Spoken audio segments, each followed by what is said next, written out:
Hey guys, welcome to the Big Fail podcast. We're here with Mr. Anshul Tatia and Miss Julia Piona, co-founders of Sparklehood, a startup school for professionals. Thank you so much for joining us, and it's an honor to have you both here. All right, so No, for thank you so our much, Jafina, for having us on the, I guess, maiden Big Fail podcast, right? yes, All so right. Good. for all our new listeners, the Big Fail podcast is a podcast aiming to give you some quality insights behind the lives of successful individuals because we often forget that their hardships also had an equal, if not greater, role in shaping their success. So these are the things you won't find in you will only find in conversations and not in books. So let's get started. So I'll start off with a quick introduction so that our audience gets to know you guys. So Mr. Anshul, he is an NITK graduate from 2010. He rejected his placement offer, went on to work at an NGO called Teach for India. He then became product design manager at HCL and also worked at Inc. Academics. He then learned about entrepreneurship, started two superfood startups, which had a great trajectory. And after which he also became an SVB tracker at 2018, co founder of Circles, which was an Uber of sorts for credit cards in 2019. And he's also an IIM Mavericks fellow and currently the co founder and CEO at Sparklehood. So Julia had her interests in high fashion and marketing. She did a dual degree at her university in Italy, and at the second year, she had a choice of moving to another for an exchange program. So she chose IIMA, and she finally graduated in 2020 from IIMA, and right now is the co-founder and marketing head at Sparklehood. So thank you so much for joining us, you both. All right, so we'll get on with the questions. Yeah. So, Anshul, you have co founded almost like four companies and you're an IIM Mavericks fellow and an SVB tracker. Like, how do you manage all of this together? And how was the experience so far? Right. Thank you so much, Jafina, for a very kind and generous introduction. Um, I think, I mean, all of it didn't happen at the same time, right? It was over a very long period of time. And just to go back a little bit, I think when I graduated from NITK Surathkal, and as you rightly said, even though I got the placement offer, I didn't take it up. I think the primary reason, at least for me at that point of time, was I was staying with. I went to visit a couple of seniors from NITK at that time, and I stayed with them for a week in Bangalore, and it just seemed like they were not very happy with with the jobs they had. That really kind of, I think, influenced me to not take up the job, right? And then one thing led to another. I sort of always had interest in entrepreneurship. I'll try to connect my experiences to the theme of this podcast. I think everyone thinks of failure and success in a very binary manner, like it's not a zero or one thing, right? Even if you do something and even if it doesn't widely succeed, it doesn't mean you have failed. You will still learn a lot as a part of the process, and the outcome, you will still make a lot of connections. And you kind of only fail, and it sounds very cliched, but you fail only when you stop. As long as you keep doing it and use all the learnings from it, you sort of like remain on track, right? So all of these things happened over the years, slowly, one by one. I kept on trying one thing after the other. Maybe at initially I also looked for learning while working in big companies, and while working in big companies also, I realized that, I mean, the only thing that different is that, like, they have a very structured approach to things which has evolved over time, and then you sort of have to stick to that rigidity. But once you get a sense of how things are working on running, and you generally see these human faces behind everything, you realize that, I mean, all you have to do is basically interact with other humans and work with them, right? Like any transaction, negotiation, sales, hiring, anything that happens, it's a transaction or an interaction between two human beings. So ultimately everything just boils down to, you have to kind of really be empathetic with others. Yeah. Yeah. Yes. I think empathy, yes, counts a lot. So, all right, next question, Julia. So, how was the shift to India, like both culturally and professionally, and also being a fresh Mhm. graduate in entrepreneurship? How did it feel, and what made you make that choice? Yeah. So when I had the choice to move for abroad for my double degree experience, I chose India because I wanted to really go outside from my comfort zone and like face some kind of challenge. And I was like, okay, India is the right place, right? So, and I mean, it was true. So I arrived in Ahmedabad in June. First thing I thought I'm gonna die like 50 degrees. Oh, Like, yeah. is that even possible, right? I didn't expect that. And it was really hard. Like the first month, every day was just like, okay, I wanna just go back to my room with AC. That was my everyday thought.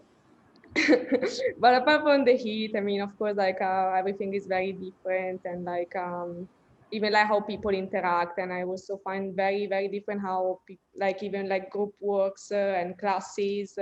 So in Italy, we're more used to have like frontal lessons, so like is the professor speaking and you take notes. That's Mm, the end of it. yeah. Maybe one group work. I don't know, every 2 months. That's it. Like not every day and like every time for every class. So I got some time, took some time to get used to it, and also to understand that usually um, Indians are not very punctual. So I remember like having to wait very long times in the common room for like having to work with groups, right? I was like, where are you guys? Like I've been waiting for last hour. Yeah, but I mean, at the end of it, I got used to it, and I mean, you learn how to adapt, right? And it was a very very good experience. I really enjoyed it, and I would totally do it again. Um, Also, I mean, like during IMA, Anchal and I, we met. So after 1 month, I was there. So July we started dating, Oh, and yeah, so best part of it, we got to travel a lot. So I really like traveling. So when I came to India, I really wanted to explore the country, and I had like long list of places I wanted to visit. So we kind of did it together. So we traveled a lot. I think like totally like I mean I don't know 1 month and a half. We actually spent traveling around like every break from classes. Like we would get on a train or plane and go somewhere. Yeah, so it's very very good experience. And then I stayed there for 6 months almost, and then I had to go back to Italy. I finished my master there. I graduated in October, so yeah, pretty much 1 year ago exactly. And I was thinking like I really don't know what to do with my life, so I didn't know what job would work better for me, or I don't know. Like I saw everybody, my friends having very clear ideas, right? And I had no clue. I just know that I liked fashion somehow. So I wanted to really to find a job in fashion. I sent so many CVs everywhere, and then finally I got called from Loro Piana. It's Italian brand, a very like high-end brand. And I okay. started working there. I was very excited, very happy and proud. And then after 1 month, I thought, oh no, my God, I don't like this. And yeah, I don't know. Maybe it was. I mean, I think it's because I really didn't feel part of something. I mean, I was an intern. I was really like Mm. a proper job, but I felt like I wasn't part of much. I wasn't much involved in what was going on, so I found it pretty boring, I must say. Mm. Like every day going to office, like, oh, like I really want the day to get over. So yeah, I mean, then I actually like due to COVID, the whole internship became much longer. So Oh. I eventually finished it actually this September, so almost 1 year. 1 year. Oh. I didn't work that for the full time, but like most of it. And yeah, so when I mean Anchal in July, he told me like he kept bouncing ideas to me, like about new startups and stuff. And I'm always like very skeptical about everything he says. So he told me about the idea of a startup school for working professionals, and I was like, wow, this like sounds really like a good idea. Like you should totally do it. And then he asked me like, do you want to help me? I was like, okay, like sure, why not? Like, and I mean, I didn't think about entrepreneurship before, honestly. I think it really came into my life just because of Anchal. So it kind of like, like brought this to me, and I think it's all like because of him, honestly. Otherwise, I don't think I would have done it, but I think it totally makes sense because you really feel like the, part of what you do, like it's like your baby, right? Like, Yeah. so yeah, that's really the best part of it. Like really, like feel like you're doing something for yourself also. Got it. Got it. Nice. All right. So, Anshul, so what advice do you have for entrepreneurs who want to get out there and take risks and do things? In couple of things, I think like also if you look at the overall ecosystem, right? Sort of like the acceptability towards failure has changed. Yeah. And there is this joke going on that previously our parents used to be like, oh, are you a doctor, engineer, or like a government employee, like 20, 30 years back. Nowadays, you see a lot of this theme in like YouTube videos or even movies where parents are like, oh, have you gotten an exit from any startup? Are you a co-founder, right? That is, I think, in like some ways a proof or evidence of the fact that like I don't know, maybe we as a society are like sort of becoming more adaptable to these ideas and more open to failure. uh, when parents say these things or when society talks about these things, of course, like they don't realize how bad or harsh or difficult failure is, right? But I think I really want to revolve around the whole failure theme here, because that's anyways like the core target for you guys. And I've had like my fair share of failures, but I don't look at it like that. So I'll just give like few examples. Yeah. So when I was in NITK Surathkal in final year, me and like a couple of other guys from campus itself, we did like a career counseling thing where we went around in Mangalore and Aloysius and I think like a couple of other schools. We tied up with them. We had few students. We did it for a few months. We broke even. Uh, but then college was getting over and we were going to go like take placement, go separate ways. So we decided to drop it. But we did get like a small sense of how sort of things are run at a small scale. And one important thing that happened there was in Mangalore, at least, like people listen to students from NITK Surathkal, right? Because it has that local credibility, not just in Mangalore, I think whole of Karnataka. So I realized that. And that later on came back to me again when I sort of got the opportunity to join IIM Ahmedabad for the regular 2-year business school program, right? And before this, like in all this intervening period, uh, I did teach for India. It was a wonderful opportunity, amazing kids, lovely environment.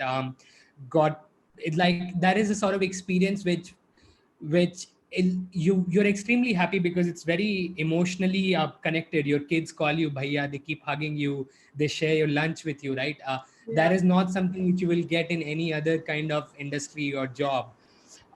You might have other things going on for you in those things though, right?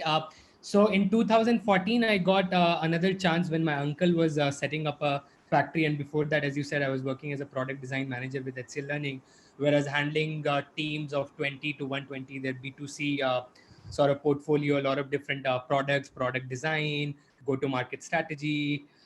So all these while I was also slowly gaining confidence that how can I tackle slightly bigger projects, right? And then I made a complete switch from education, social to ed tech to now food industry. I set up a flour mill, a factory which was 250 metric tons per day. It took 1 year to set up the factory, and that's a lot of production. If you know it, visually it would look like 10 trucks with raw wheat coming in every day and 10 trucks of finished goods going out every day. So it's a decently big sort of operation.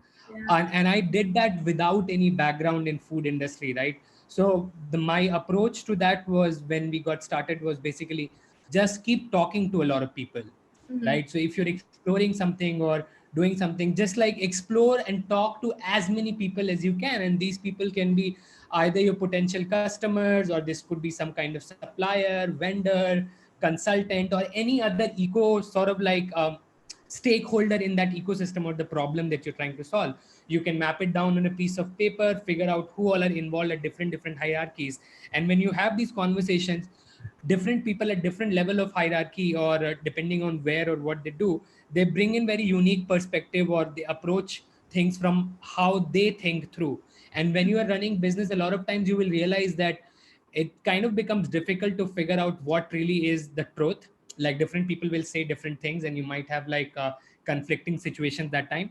So the best way to resolve those is, again, like you try to get like as many multiple sort of perspectives and conversations. And that also helps.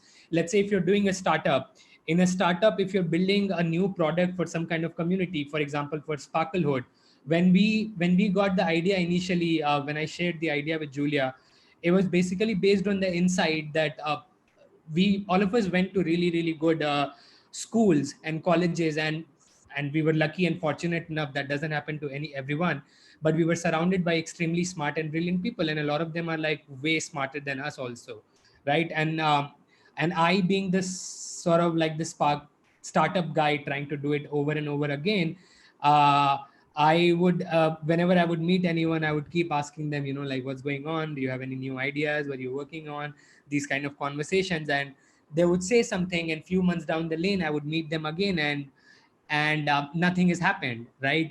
That was the key insight, that why is something not happening here? Like, these are all guys who are extremely smart, brilliant, from strong pedigree, very well connected, even good money, and they have a good idea also, then why are they not able to work? I mean, so we just try to explore that further. Like, one, of course, like you could say that they don't have enough time, but we wanted to do a more detailed research, and that was sort of how Sparklehood was born. And so the initial advice which I was saying about talking to people, that's what we did even for Sparklehood. We got the idea on 10th July, we made a soft post on LinkedIn. 300 people reached out to us. We had 71-hour long conversations. So that gave us a different understanding of what different kind of problems are there, and that helped us come up and brainstorm and come up with the right structure which can solve it, right? And that also goes on later on to help you sort of have a community who will support your idea and push it forward and spread the word for you. So yeah, I think that would be my advice. Don't be too rigid, or like don't think too long term about like becoming too big, or having all the things in the places at the same time. Just talk to people, understand the problem more, empathize. I know I'm repeating these words again and again, but it's really about that. Like, it comes back to that. Yeah. Yeah, that makes sense, honestly. Even at like PISA, what we're trying to let our peers know is that you need to have connections, you need to have a proper network, because you're not going to figure everything out on your own. Yeah. So, like, we're trying to build that sort of sense into students who are like interested in things, but they're fear, like a little bit fear of like, just starting off. So, yes, that's actually so important. And I agree with whatever you said. All right. Yeah, So, absolutely. Good luck to you guys. I hope this becomes a thriving community, and we as India, I mean, we get a lot of amazing new startups and entrepreneurs. We really need that. yes, sir. All right. So now, Sparklehood. So Julia and Anshul, how did you guys realize that you have the same ideas? I mean, Julia said you were pitching ideas to her, and she just realized that, okay, maybe this is my thing. Yeah. So did you guys always have that connect, and how was it working together for a startup? I mean, I can say something, and then I guess Julia will add to it.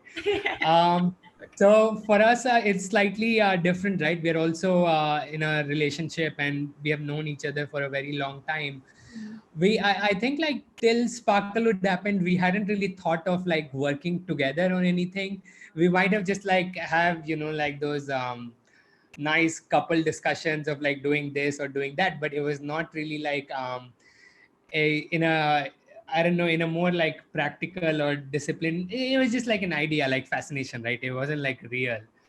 Um, and uh, and before, and I was I'd worked with a lot of different peoples before. I think what I realized was that I am more of like the idea guy, and I, even right now, even with Sparklehood, right? Every couple of days or every week, I keep coming back to her with like new ideas within Sparklehood. And with for startups, it's really important that you need someone who can think in an abstract manner and connect like vaguely different pieces together and come up with a construct in which like sum of the parts is greater than the parts itself, right? Broadly, that is what you're doing at the end. But it's not about only about that, because ideas is nothing till execution happens, right? And I think from that point of view, I really realized that Julia is very more disciplined, than me. And I think she brings in like a great focus on execution and achieving like our goals on a weekly basis. And I think I had that feeling and I knew it. That's why I asked her to become a co-founder. I guess rest she can share. Yeah, I know about the whole working together, right? I mean, I haven't decided yet if it's a very good thing or a very bad thing, right? We just like has been like just few months, I guess. So we will see. For now, what I can say is like, I mean, it's very good because we haven't seen each other for 10 months now because of COVID. So we are long distance now. And so, yeah, I mean, like working together really allows us to share everything and like really being together the whole day. So that is like the amazing part of it. And we know each other's weaknesses and strengths. So it's really easy to work together and we are aligned on a lot of things. The bad part is, well, of course, like the line between personal relationship and work relationships, Mm. it's very hard to keep it very separate, right? Everything is very blurred. So you kind of keep, I don't know, take some work things and put it into the personal relationships and fight about it. And then, I don't know, we fight and then we're like, okay, but we have work to do. Like we cannot fight. So that's like the hard part of it, right? But I guess it's all about being able to balance it in a healthy way. And well, we guess we're doing decent job. All right. Got it. Sounds like fun. So, what are some of the mistakes or like gaps that you think that you both think that should be addressed in like Indian college systems or in like within current college going students?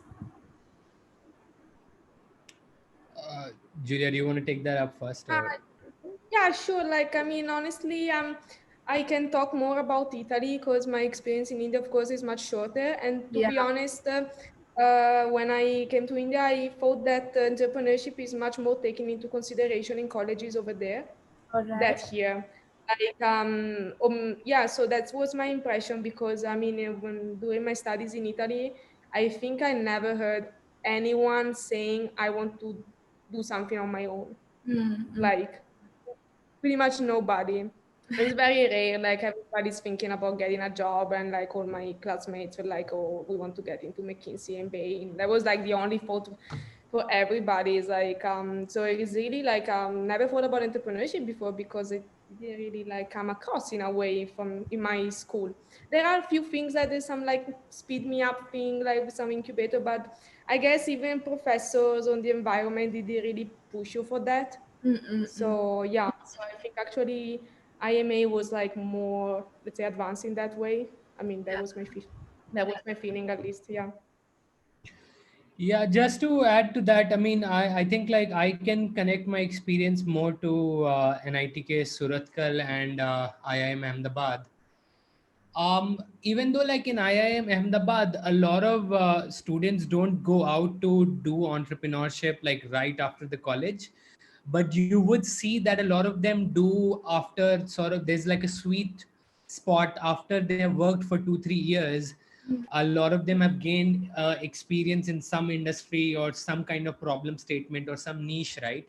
And whatever ideas you generally get, practically you would see, I mean, it's possible that you might get something like really crazy and imaginative out of the bat, but generally the ideas that you get is connected to some kind of problem or observation or pattern in and around you, right?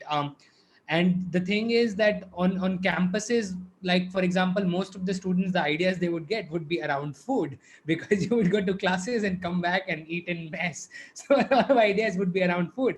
But then these same people, when they go out and work in like a lot of different environments, engage with a lot of different type of problems, different ecosystem, different stakeholders, they start to see new things, new patterns. And I mean, as I said, like all these people are really smart. All they really need to do is just like engage with the ecosystem.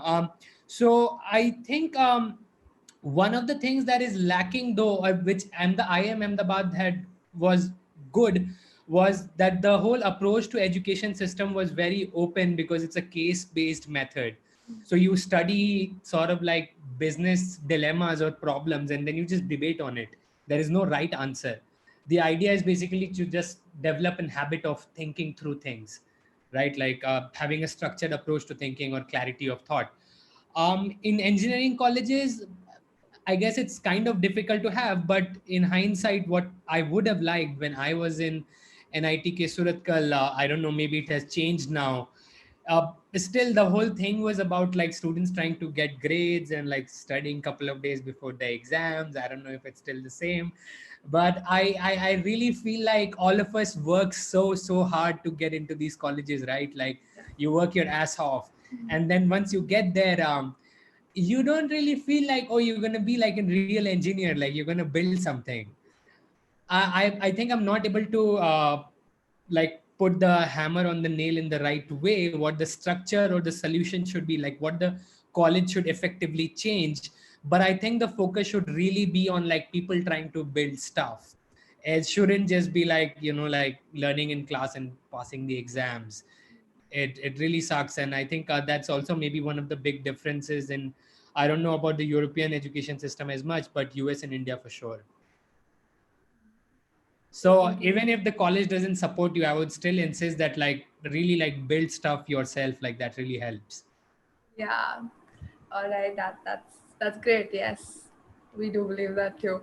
All right. So thank you so much for joining us, and it has really been great speaking to you guys. Especially you came from Julia. You came from like a different background, and then you discovered your passion in entrepreneurship later on, and that's just amazing. And so you have done so many. You've tried so many things, and so much knowledge. Honestly, network also. So thank you so much for joining us. This was great speaking to you both. And I hope we can maybe connect more with respect to PSUP and our initiatives. Yeah. Thank you so Yeah, sure. much. Happy to be here. Thank you so much. Wish you guys a great success too. Yes. Yeah, thank you very much. Thank you. And all the best with Sparklehood too. All the best. Yeah. Yeah. Thank you. Thank you Thank so much. you. Bye. Bye bye.